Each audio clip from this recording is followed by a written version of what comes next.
Assalamualaikum warahmatullahi wabarakatuh. Kembali lagi bersama saya Alfi Maulana di channel Gudang Ilmu Otomotif.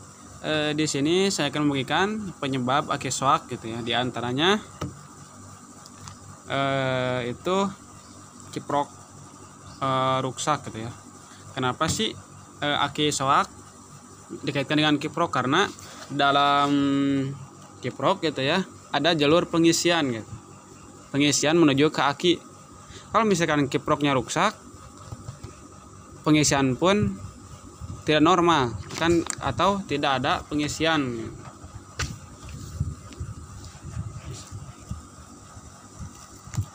Itu yang pertama. Yang kedua, dari spool gitu ya. Kenapa sih spool itu berpengaruh ke aki? Karena di spool itu ada bagian pengisian. Dari spool terus ke kiprok lalu ke aki gitu ya. Tidak mungkin dari spool langsung ke aki, harus ada penyaringnya dulu gitu ya. Dari aki baru ke starter gitu, klakson ke yang lain. Terus kemudian setelah spool itu terlalu banyak penggunaan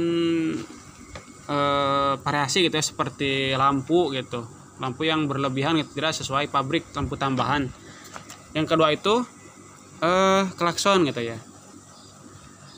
Sering kita menemukan klakson mobil dipasang di motor itu tidak sesuai dengan standar pabrik. Karena apa? Daya yang dibutuhkan oleh klakson mobil itu lebih besar gitu. Kecuali motor kita pakai aki mobil baru seimbang ya. Ini aki kecil 12 volt, terus si klaksonnya berapa volt ya, melebihi lah, bukan melebihi sih, lebih besar dari biasanya. Itu menyebabkan aki shock gitu. Itu berdasarkan pengalaman saya. Yang keempat itu kebersihan aki gitu ya. Ini di kutub ininya berkarat juga sama, jadi pengisian tidak normal gitu, menyebabkan AC kurang terus berkurang, nanti shock atau mati gitu. Kemudian pemakaian aki gitu ya, dalam pemakaian normalnya itu 1 tahun setengah atau 2 tahun itu biasanya gitu. Ada juga yang 3 tahun, tapi itu tergantung pemakaian. Aki juga banyak mereknya. Yang paling bagus itu GS Astra, Yuansa, ini juga sama, JJET baterai gitu ya. Saya baru lihat merek seperti ini gitu ya. Ini bekas dari motor Ninja gitu ya. Terus aki ini kenapa diganti? Karena shock. Jadi si motor itu jarang dihidupkan. Terus alarm dalam motor nyala, jadi si akinya habis gitu ya. Kalau motor Ninja itu tegangan baterainya harus tinggi gitu ya, karena tidak kuat untuk starter. Yes.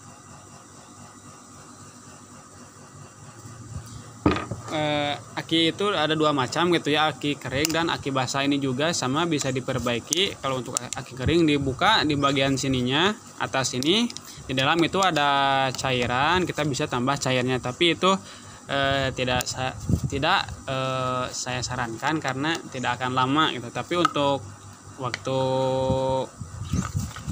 yang dekat juga gak apa-apa kalau kepepet gitu. Kalau nggak ada dana gitu, bisa pakai cara ini gitu, dibuka terus dimasuki si aki biasa. Ini juga sama, yang disebut aki kering itu tidak ada pengisian akinya, tidak terlihat gitu ya.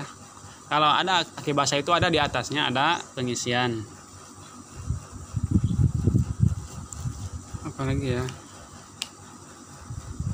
udah sih itu aja untuk tambahan ya. Kalau misalkan motor jarang dipakai atau ditinggalkan gitu ya, kemana gitu dalam waktu yang lama, lebih baik si akinya dicopot dulu, kabel ke akinya gitu, sebelah bagian positif gitu ya.